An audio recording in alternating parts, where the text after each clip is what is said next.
Welcome to another episode of the Modern Facilities Management Podcast. Today's guest is David Stephenson. David, how you doing? Just fine, Griffin. How are you today? I am doing just fine. I'm really excited to have this conversation today. I know we're going to be talking all about smart building technology, implementation best practices, evaluation best practices. So I'm really excited to deep dive into this topic that's near and dear to me. But before we get into it, why don't you tell the audience a little bit more about who you are and what it is you do? Yeah, so as you said, David Stephenson, I'm the studio principal of the Smart Building Studio at Little. Little is a multidisciplinary design firm. It was started in Charlotte, North Carolina. And our studio has been around under a couple different names for about 30 years now. We got our start working with all the large banks in Charlotte, helping manage their portfolio of real estate. At one time when I started in 1997, we were tracking about 30 million square feet of office space for the banks in order for them to do internal rent. So that was really just space management at the time. Since then, over my 27-year career, we've expanded into all kinds of different technologies. And it's been a really interesting ride to see how technologies change during that time. When I started, you had to load the program on a computer using little hard disks. You had to insert Yeah. seven, one after the other. Now it's all SaaS, right? It's all in cloud. But it's been a great journey, and it's been really exciting. I enjoy my job a lot. Yeah, and that's good to hear because you've been there for almost 3 decades now, and so if you didn't, that'd Don't be a remind bit me. concerning. Yeah. uh, well, yeah, and over that time, I know that you've got your certification, your CFM, Certified hmm Facilities Manager through IFMA, and so obviously you stayed up to date with several other certifications as well. But you mentioned that just changes over the years in technology, which we'll dive into. But I want to go back to the beginning. What really got you into the industry, and what took you to Little? Well, I was looking for a job basically, is what it boils down to. I was applying to a couple different architecture firms in Charlotte, and Little offered me a job in what at the time was called the CAFM studio, and I had no idea what CAFM stood for, so I had to go take the interview and figure it out. Basically, it was computer aided facility management, the precursor to IWMS. And it seemed like a good firm. It was a fairly large firm even back in '97, and they gave me a really good offer. And really, it was a field that I didn't really know anything about, but I knew I could be good at because it was really AutoCAD based, and I was an AutoCAD whiz back then. I've forgotten almost everything I knew, but so I took the job and said, I'll just see where this goes. I wanted to be an architect. I'd been to school for a couple of years for architecture. I was going back to get my 5-year degree, and just kind of fell in love with technology. I realized that I'm really good with technology. I learned about databases and picked that up really quickly. And I looked around the firm at the design that was being done and realized, there's some really fantastic designers here. And I'm never going to be lead design on any of these projects because I can design a really efficient box, right? But from a design standpoint, I wasn't like a superstar. So I said, you know what? I'm just going to stick in this technology group, see where it goes, and just see how it evolves. And it evolved, as we all know, quite incredibly. We started in '97 is when I started. We were still, client server based, but we're coming up into .com, so we decided to try to build a web-based CAFM system at the time.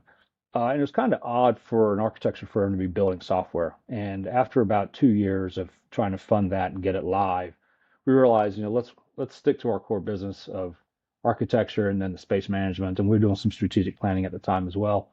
And let's just use off the shelf software. So that's when we started building partnerships with the software vendors that are in the market still today.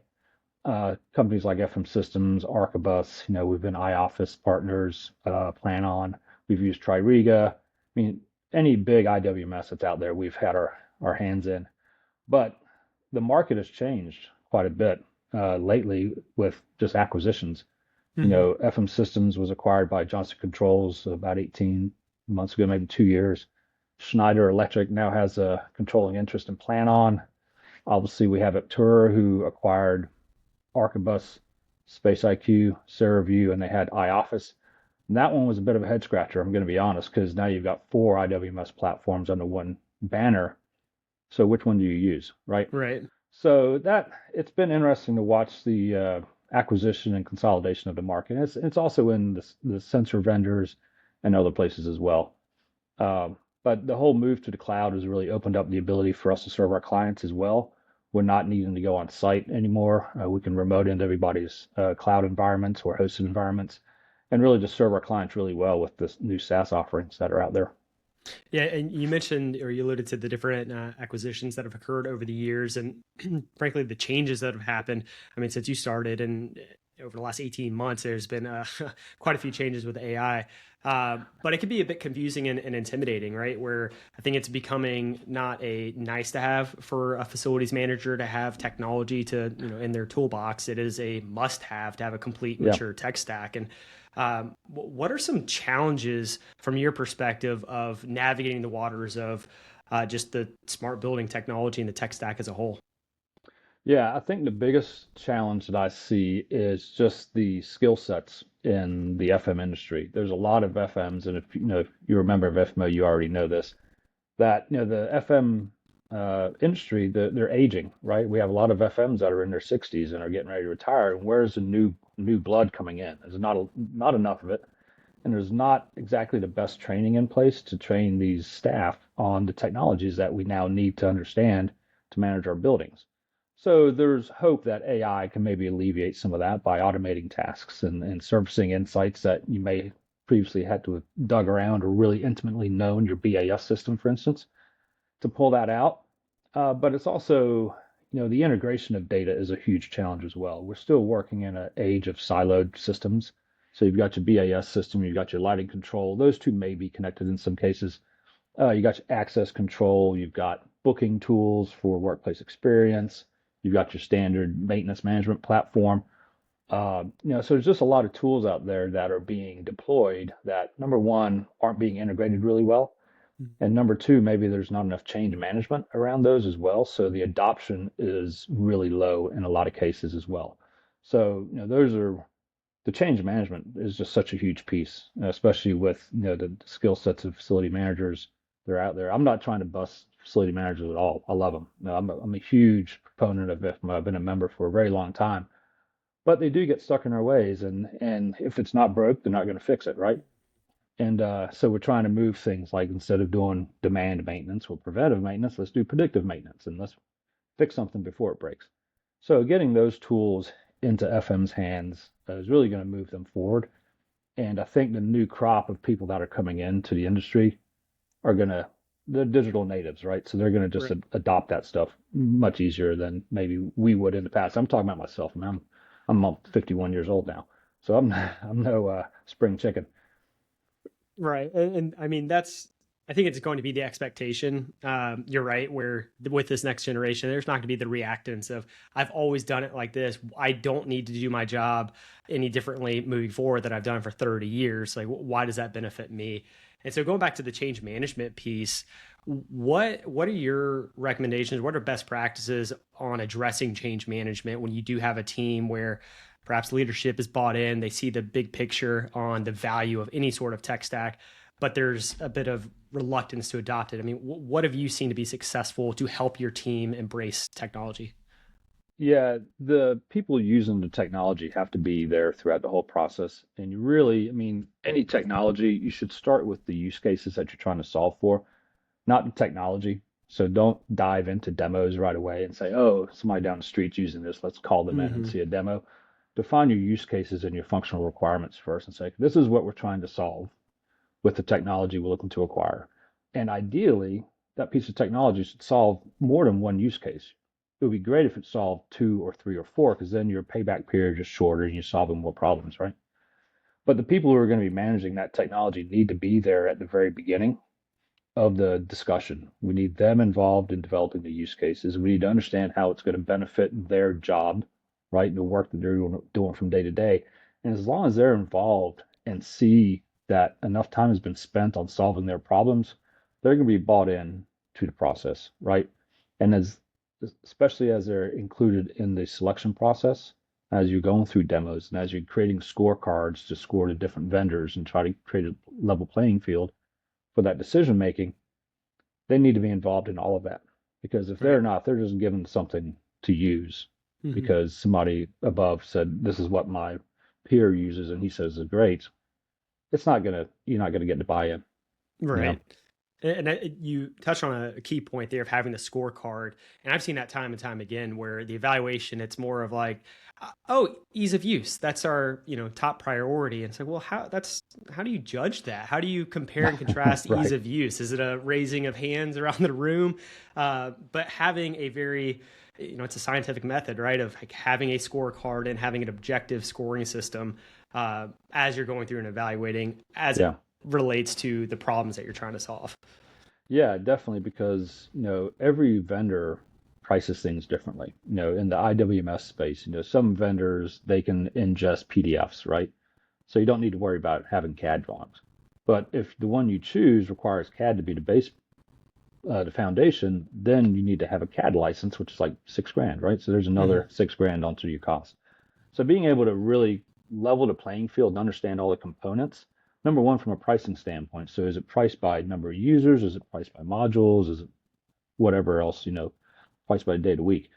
And then being able to carry that scorecard and that analysis into the actual demos themselves and having a common set of criteria, whether it's in, integration capabilities, usability, uh, I'm kind of blanking on any other categories, but we usually have like 4 or 5 different categories so that you can rate the vendors within the same categories. And at the end, you can look at it and say, okay, well, obviously they were the one that rose to the top, right? Right.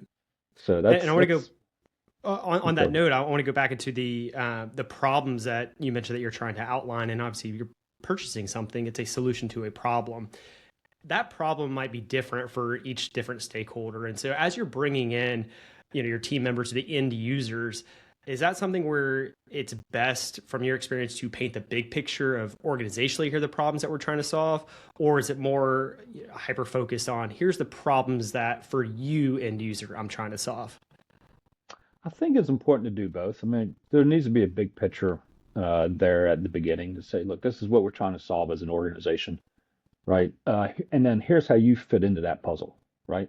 So if you can't do your job, we can't get the data that we need to make decisions, for instance, or we're going to be spending too much money on repair and replacement for our building assets. So it needs to be tied together from the top to the bottom, and they need to Mhm. understand how they play a role in the success of the bigger picture. Sure. And I'm sure that also the byproduct of that conversation is that there's more ownership. It's, I am not just doing these tasks because I am part of the big picture for the whole Yeah, company. absolutely. Yeah, great point. And from that, so you've gone through your evaluation and you've decided, all right, this is the vendor that I'm going with. Let's talk about implementation, because this is where it doesn't matter how good the technology is. If it's a bad implementation process, a bad rollout, it's not going to be a long-term success. So, walk me through the step-by-steps at a high level, like what you found Yeah. to be successful in the implementation process. Yeah. So, I talked about having the right people at the table from the beginning. You have to have your champion there, right? There, you have to have somebody whose responsibility is to make sure that that project is successful. They're the project champion. So they need to be there not just through the selection phase, but also spearheading the client side throughout the implementation. That's probably one of the most important things. The other most important thing that we see that it's kind of after the implementation, as long as you have the right people in the room and they get the training they need, you definitely have to make sure that in your budget that there is ample dollars for the training piece, right? Everybody looks at the implementation and go live, but then they don't really think about, okay, well, we got 20 people we need to train. And then the vendor was like, well, I didn't know you had that many people. And then trying to figure out how to train people. So that's a big miss sometimes is that there's not enough effort given to the training piece. Then I would say the third piece is the day two funding. You've got to keep funding these projects and these initiatives for the long term because you start out with, what we see a lot of times is that we'll start out with a couple modules, right? So software you can buy in different modules, space management, move management, other things. Let's start out with a couple and get those under our feet and really make sure they're humming along. And then we'll start with maintenance management or lease management or something else. So you're building value over time. So you really got to continue to fund these initiatives because the more you build into these products and the better you get at deploying them and using them, the more value you're generating for the organization, right? So it's a feedback loop, right? So let's continue to invest in this invest in continuous training for your staff because inevitably you may have somebody that leaves and you got to backfill them. Okay, so now do you have the training docs from the original implementation that outline why we did this? Why do we Right. configure the system in this method? So, obviously have the right person there, train, train, train, and then make sure you're funding for long-term growth of the product and new integrations with other products you may purchase at a later date. And that was going to be my next question here is the final topic of like putting it all together because you mentioned different modules within a platform, but there's also different platforms that there's integration capabilities out there. And so as you have IoT devices, BAS systems, your maintenance management systems, all of these different technologies, talk to me about how they overlap and really, again, completing that smart building technology tech stack. hmm Yeah, so again, it goes back to those use cases, right? Because the use case is going to define what we're trying to accomplish, and that also defines what the data is that we need to accomplish that. So, after you've done your use case, you should start looking at the technologies that you have in place already. And we start with kind of a technology gap analysis. And we say, okay, well, here are the use cases we're trying to solve. Let's look at what technology you have in place already. So maybe you have an IWMS, but it hasn't been upgraded in 5 years and it's got new features. And that these new features will solve these three use cases, right? So let's go ahead and upgrade that. But then we see, well, you need some kind of integration for energy management. And the BAS isn't quite getting you there. So do we need to do some sub-metering to get better data on how the systems are actually running? Because we've got the main electrical meter, but we don't know where that power is going. So if there's an ESG goal or energy management or reporting or compliance, within your organization or the place you live, like in California, there's a lot of compliance requirements. Then we start looking at, okay, let's integrate those data points. And again, looking at the use case, what are the data elements that we need? So if you look at kind of the scope of a technology, you can start to determine where the technology lives. So is it a SaaS, in the cloud? Is it on-prem? Is it hardware that's needs to be installed? Is it other, kind of the other category? So you start to identify where the technology lives, who's going to own it, how it's going to integrate with, what API options do you have, and then, what other systems does it rely on in order to solve that use case? So maybe it provides 3 data points out of a use case that needs 10, right? So you've got the other 7. Now we're pulling in the other 3, right? And then you get into the conversation around data governance. Okay, we got to make sure that we understand who owns that data, where it's coming from. If it's a calculated field, what are the calculations behind it? All those little bits and pieces about the data governance piece is very important, especially when you start doing integrations. And it's important when you just use one system. I mean, data governance is important, regardless. Right. But as you get into integrations, it's paramount to success. Yeah, absolutely. And that could sound quite complicated because not many people have that level of a complex tech stack. Yeah. What for someone listening that might have either spreadsheets or they're working on nothing or even just a very basic system or foundation, what would you say is your best recommendation for taking that first step into leveling up on their tech stack and having conversations with leadership about this?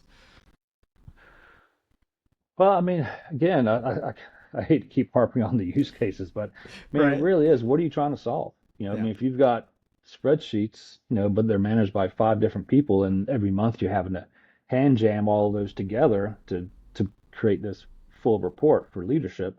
Well, how many hours is that taking you to do that? How many errors do you find every month when you're pulling in other people's data, right?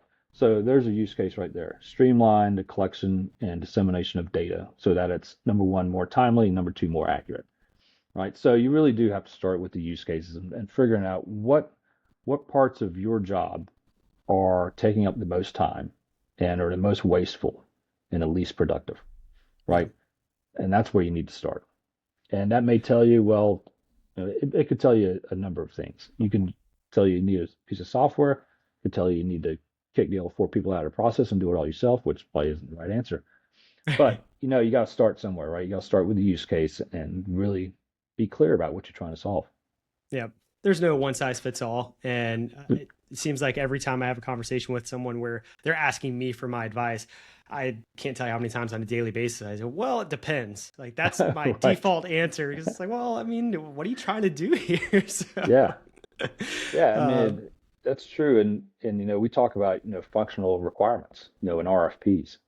You've just got to be so clear about what you're asking the right. software vendors to solve for, because that's what they're going to deliver, because that's what they think you want. So just make sure you get that piece right.